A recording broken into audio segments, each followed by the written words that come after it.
Hi everyone, welcome to Amaranth. Hope you all are doing well. Thank you guys for joining me here. In today's video, we'll be taking a look at insights and messages for the collective Sagittarius, Sun, Moon, Rising, Venus, and Jupiter placement. These being general messages, please take the ones that are resonating organically and don't force any onto your situation. You can also apply these messages to any aspect in your life. With that being said, Sagittarius, let's get into it. So the first card you have, Sagittarius, is Pendulum, and it further says reincarnation, rhythm, and certainty. So pendulums are always connected with reincarnation, right? It's the cycle. It's cycle of birth, of death, of continuity. So I feel that you might be entering a phase which is very karmic. It feels karmic. Could be that it's your soul's path that's aligned based on your past life experiences, because our past lives and the lessons we accrued, we incarnate into those situations based on our soul's past journey. And then because, it's there in our soul's, imprint, the soul's blueprint on this planet, it guides us onto our next steps. It helps us to navigate every situation through the wisdom that is embedded in the DNA. So I do feel that there is a rhythm to what you're doing. There's a steadiness. Pendulum has that steady swing. It's also about, two extreme opposites. It's like going from one extreme to the other. It also could be like finding balance and harmony between two opposites. Could be opposites that you are dealing with, or it could be your own inner conflicts where you swing from one decision to another, or one belief system to another. So with this rhythm, it's more about, there's a rhythm of cycles, of seasons, of every cycle that we go through, it changes a little bit of us. We transform it, we change, we become wiser, right? So it's that kind of an energy out here. I feel that it's about the lessons that you have already, or your soul has already learned across lifetimes, is now guiding you onto this lifetime. Now, Pendulum is also about root chakra, the higher chakra. So to pay attention to what, what messages you're getting through your spirit guides, or through, just by also knowing that inner nudges, your intuition is going to speak with you. And those are the things, the signs, the confirmations you need to wait on, or you need to look up to make any kind of decision, right? And also, the pendulum, if you see, it has that rhythm to it, right? Left, right. It goes all the way right, then it goes all the way left. So I do feel that this is also more about, the ups and downs, the ebbs and flow of life. If we, just understand why they happen, what's the higher purpose and reason behind it, once we have that spiritual clarity about this, yes, no, and changing, changing from one extreme to another, I feel that, it kind of adds more. It adds more wisdom. It adds more experience. It adds more understanding of ourselves and, what we were born with. So this is more about, getting wiser through experiences, past life karma cycles playing out in this lifetime. It could be the Gemini people that feel familiar to you, like, past life familiarity. But this is also about, how the soul is reincarnated for further evolution.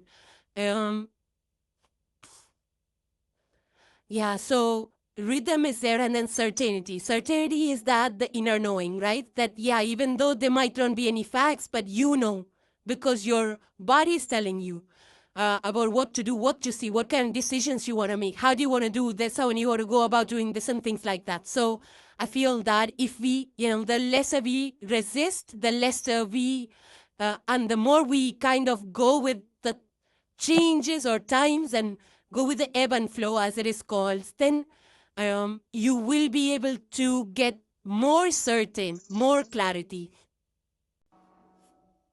You have the crystal caverns, and unfold the says, flow with the rhythms of life and let the cascading waters of change carry you to new beginnings. Exactly. This is about the ebb and flow, the high, the low.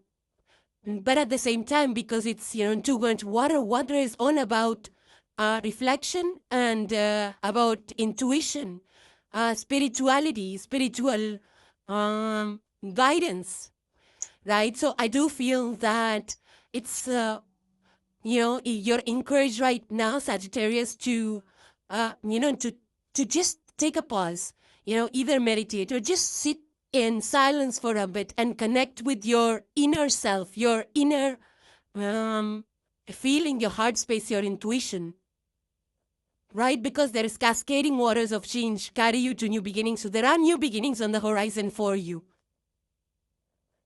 So I do feel that, when you reflect, when you sit in pause for a moment, you will be able to connect the dots and figure your next steps forward, right? Because it's like, now look at the picture, it feels like this cave and the crystals are just, lighting up yellow. So there's a lot of yellow and yellow is like guidance and navigation, right? So this Adara cave is lit up by these shiny golden crystals. So similarly, it's having these crystals are illuminating a cave, a dark cave. So use that light, this light to navigate you into any situation which is new to you, right? Just go with the flow. Things are happening for you, for the better of you. Go flow with the rhythms of life, yeah. And don't resist the change. If there's anything that needs to change, just be confident in the knowing that this change is for the better. It will take you forward. It will help you, with the new beginnings. So I do feel that Sagittarius, you are ruled by Jupiter. Jupiter is planet of wisdom. It's also a planet of expansion. So you might be, learning about new things, even uncovering things, truths, facts. And I feel that you will be able to feel at home with whatever you discover. Now, these new beginnings could be in your external world. Maybe you're joining something new, new project, new house, something. Or it could be new beginnings for you. Because this is like a very emotional, watery card. So I feel that it's more about inner alignments, inner world, right? Where we are open-hearted, vulnerable. Where we have that safe space where we can go within and figure out the answers, navigate through challenges, or even, learn a thing or two about our own selves. You have the card of 5 of clubs. And it says number 33, so the number 5 or 3 and 6 even could be relevant for you, Sagittarius. There's a clover oucher in the picture. So clover is all about good times ahead. And there is a golden yellow color in the back. So good times are coming in. They're rolling in for you, Sagittarius. It might be that you're feeling a little bit of setback right now. Maybe you've been, maybe you expected something and it did not happen according to what you were expecting. Maybe you, felt like you lost an opportunity or lost something, either finances or it could be that you had a conflict with somebody that you do not expect. Maybe there's a strain on a relationship. It could be a new relationship, or you felt that an opportunity slipped out of your fingers. So it's a little bit of a delicate time, but because of clover is here and there's a golden background, which means that good times are ahead. So all you need to do to get through these times, which is just 5 of clubs is a minor energy. It's going to last for just like 2 or 3 days at the most, a week at the most. But this is a chance for you, Sagittarius, to face your fears and things head on. Don't let your emotions get the better of you at this point in time, it's a good time to just sit back for a moment if you're feeling distressed, or if you're feeling humiliated or, embarrassed in some way. Just take a pause, take a moment to reflect on how things went, why they went the way they went. Like, was there something that you could have done better, or is there something, was there fair play or was there unfair play? Do you want to be in that situation, or do you feel like, you want to take the exit? But it does require for you to sit down and connect more with your heart space and your mind, and align your thoughts and values so that you're able to take the next steps to decide what you want out of this situation. Right? So definitely there is changes, because, when things hurt us, it means that we will shift up something. Yeah, we will grow out of it. We will rise above it, and something in us shifts. If we get stronger, our inner strength becomes stronger. We understand how to deal with situations more better. We understand what kind of people we want in our side and our corner, and which will not align with us no matter how hard we try.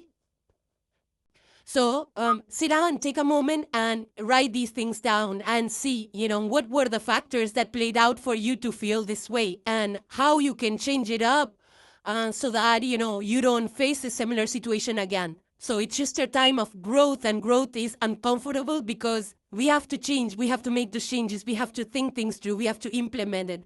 We become a newer version of ourselves, and that growth is uncomfortable. And growth happens always through challenges, always through setbacks. Otherwise, we are creatures of comfort. We will remain in our comfort zone for the rest of our lives. But if you persevere, if you stand strong, if you're resilient, then whatever the setback is, and you can actually transform it into a positive thing for you, transform it into an opportunity. At the very least, it makes you wiser and learn more about yourself and your environment. So take this positively as well. And it is hard. I know it's easier said than done, because handling emotions and setbacks, the hurt and pain that we feel, is not easy. So for that, there are grounding practices and healing practices available. You can take to a number of spiritual practices. You can have, calming teas, or you can go walk, or you can jog. Do something practical. Activate your root chakra. The more you go out and connect with Mother Earth, the lesser time it will take for you to heal. The more you are inside just sitting by yourself, the longer it will take, because Earth has a natural property of absorbing all the negative vibrations in humans. We came from Earth, we will go back to it. So, when we're out and about, either walking or doing our thing, especially outside of our house, the healing becomes faster. We get inspired. We get inspired by looking at things in a natural environment, or just in general looking at people, or there's lots of inspiration outside the house. Or turn up, your music, or something that inspires you and keeps you encouraged and keeps you motivated, and, it shares something of a similar kind of experience, and how they came out of it, and how they were able to resolve its conflicts. There's so much data and material available today where people share their experiences and help each other grow. It's like a community. So, this is a good opportunity for doing that, Sagittarius.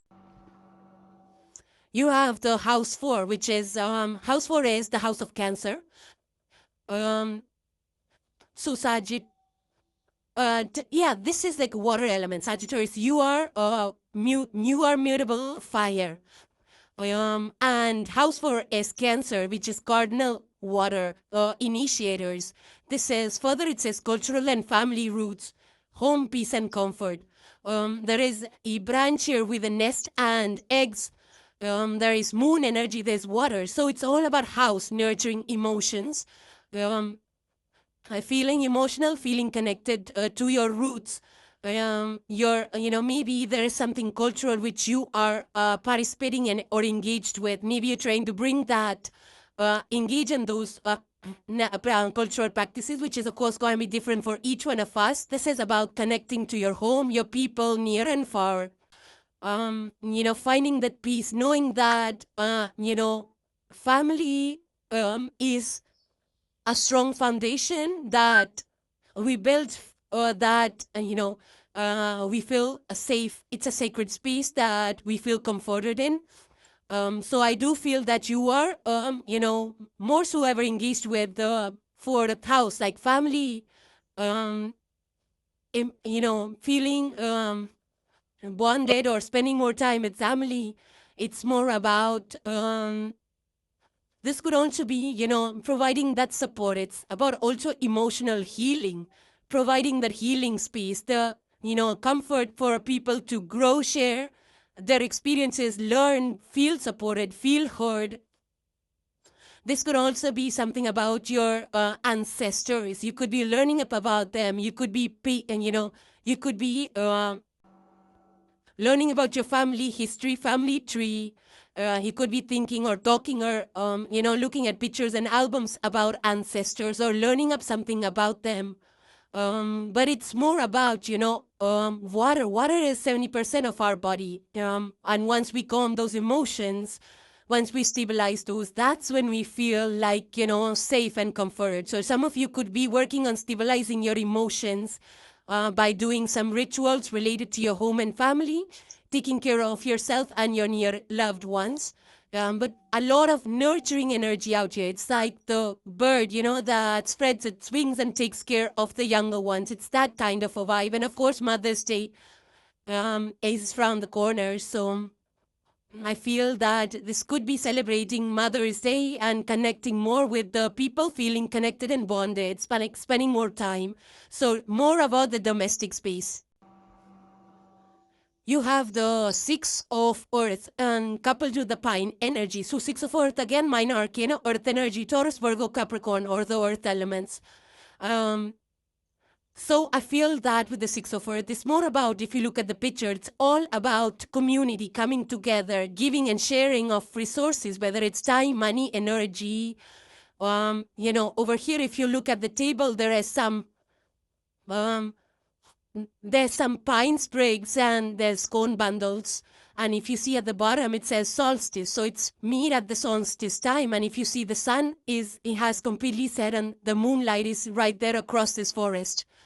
Yeah, and then there is this stones. There are ancient stones which are surrounding this bonfire at the back. Some of you could be exploring nature or camping outside or having bonfire times, but it's more about, how you come together with community, sharing what you have, knowing that, that the earth provides, Mother Nature provides, and provides for everyone. And you are in that same energy of giving.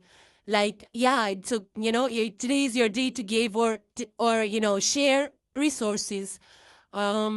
So that everybody gets in that spirit, the generous spirit. And again, Mother's Day is around the corner. So Mother's Day is all about nurturing, giving, community, that support, building that supportive network of people. Some of you could be just hanging out with friends and family and, just enjoying whatever you have, thanking the Mother Earth and universe for everything that you have right now.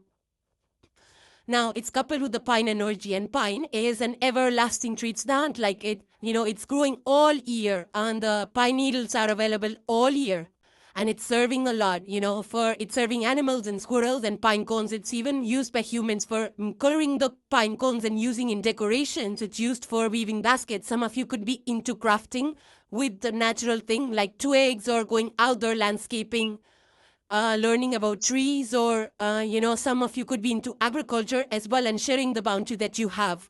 Or some of you could be planting flowers that grow all year round, and you could be using that up in your own house and sharing, surplus with your community, because there's so much that could be done. Some of you could be in flower business as well.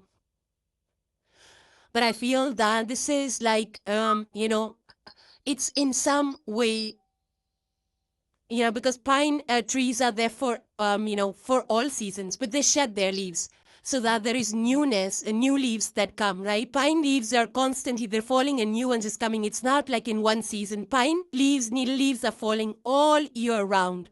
So I feel an energy of pine is also about releasing the old and, making space for the newness constantly all year round, not just in one time, but this is an energy that we need to be embracing all year round, that we constantly, release the old. And I feel you are in that energy, Sagittarius, where you're learning, releasing things that are not working, and you're adopting your habits, releasing things of the past that are not working. And, as and when you know about new trends and new information is available, you try to incorporate in your day-to-day. Some of you could be also, there is some tea you could be making, and herbal teas that you could be using to, just to feel better, and to, to calm yourself down, to relax, to de-stress out and things like that. So it's a good time of community and sharing resources. You have the Curandra of water. And it's coupled with the energy of the seaweed. Now, if you look at the picture, there is an old bathtub. There is a window, and the window is decorated with candles. There's shells. There's a mermaid figurine. There's towels and soaps and bath salts are all around. This bathtub is filled with seaweed, and there is so much green. Every corner of the room is so much green. And then there is a woman who's adding hot water to this bathtub using an old cast iron kettle. It's so soothing. It's so healing. The picture itself is so healing. So, and that's what the energy of this card is. I really wish I was in that tub. It looks so good. Now, if you look outside, the ocean is sparkling. The sun is shining. It's just so serene. I feel this is more about, emotional space. Again, it's just letting your, emotions feel the feels, and also releasing emotions that are negative, healing your emotional space, finding strength in doing that. Also, seaweed brings with it a message of flexibility. Seaweeds are extremely flexible. It's for some of you, you could be snacking on seaweed, not the one in the ocean, but of course there are seaweed snacks that are available in stores. So some of you could be fond of, gout snacks or seaweed snacks or eelgrass even. So some of you could be taking to that, and if not, you could try that as well. It really is soothing. So it could be that, it's the cycles we're talking about here. Even emotions, our emotions have their cycles, right? Someday we feel good, someday we feel bad. It's all regulated by the moon. Moon dominates water. It dominates how we feel because we are mainly water. So this is an energy of building your resilience, your emotional quotient, feeling the feels, not being afraid of your emotions, being able to express it constructively, regardless of how you're feeling, do it bad or whatever, but not allowing your emotions to drown you, right? So this is having that control over your emotions where, you are not avoiding them. You're healing through it. You are feeling them. And that's the only way to go. We should not rush through our emotions and how we're feeling. Take the time. But at the same time, don't let it linger on for way too long. This is a good way. Like, I feel like this energy is asking you to be out there in such spaces where there is water filled with greens, like ponds or waterfalls or some places like that. Some of you could be going there, or maybe you need to go there. It just washes away, looking at these scenic pictures, just having a walk there, or being out there in the nature with waterfall, riding a bike or doing whatever, camping out. It really soothes our inner turmoil. Even the salt baths will help you do that. So you can try that. It just takes care of us emotionally, especially when you're dealing with their emotions. Water and nature is the best way to cleanse, to renew, to recharge our emotional batteries, to cleanse our space so that we feel light. Otherwise, our heart sometimes feels so heavy that we're unable to open our heart up again. So release that, and closed off heart, we miss out on so many opportunities of connecting with people, of letting us feel loved. We don't receive and give love to people, so keeping a heart open is very important, and finding a way to do that is also very important, and it's going to be different for each one of you. But today there is so many modalities available for healing, for renewal and recharge, and for releasing emotions that I feel that if you are in a turmoil of any kind, take to those practices. So, yeah, I just feel like go with the flow and let your emotions go through that cycle.